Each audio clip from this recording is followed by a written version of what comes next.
أعوذ بالله من الشيطان الرجيم بسم الله الرحمن الرحيم أولم ينظروا في ملكوت السماوات والأرض وما خلق الله من شيء وأن عسى أن يكون قد اقترب أجلهم فبأي حديث بعده يؤمنون اولم ینظروا، نگاہ نہیں کی، لوگوں نے دیکھا نہیں، فی ملکوت السماوات والارض، آسمانوں کی بادشاہی میں، زمین کی بادشاہی میں لوگوں نے غور نہیں کیا؟ سوچا نہیں ہے کہ آسمانوں کی بادشاہی اور زمین کی بادشاہی، اس میں کیا کچھ ہے؟ یہ کس کی ہے؟ کون مالک ہے آسمانوں کا؟ سلطنت کس کی ہے اور زمین کی؟ وما خلق اللہ، اور جو اللہ نے بنائی ہے، من شیئن، کوئی بھی چیز، آخر یہ سب چیزیں کس کی ہیں؟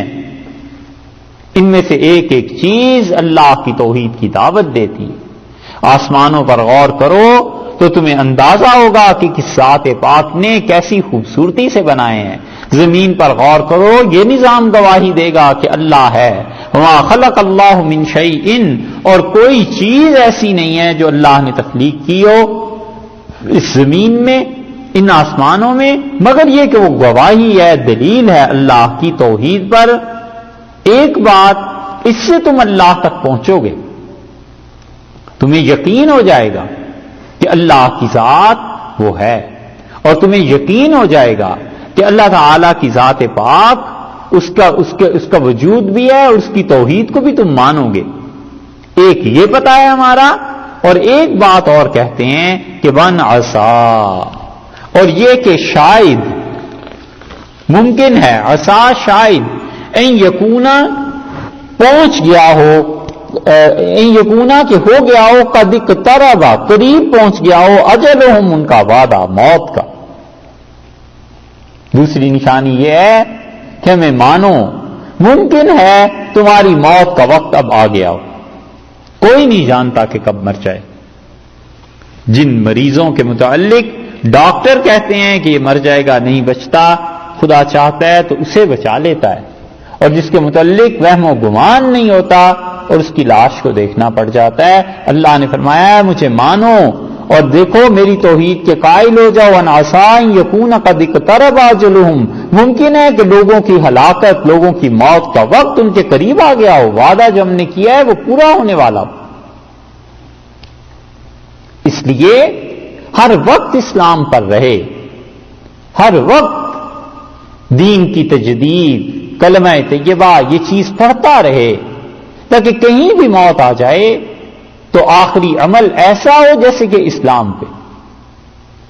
فَبِأَيِّ حَدِيثٍ بَعْدَهُ يُؤْمِنُونَ، سو اس کے بعد، فَبِأَيِّ، سو اس کے بعد کیا ہے، حدیث بات، بعدہ، اس قرآن کے بعد، یؤمنون، کہ یہ ایمان لائیں گے۔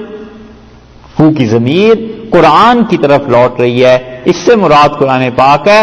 اب اس قرآن کے بعد اور کون سی چیز ہوگی آخر جس پر تم ایمان لاؤ گے؟ انتہائی چیز اللہ نے نازل کر دی۔ یہ قرآن اتنی بڑی چیز ہے کہ اللہ تعالیٰ اگر کلام اپنی ذات پاک کے مطابق کرتا تو کسی کو سمجھ میں ہی نہ آتا۔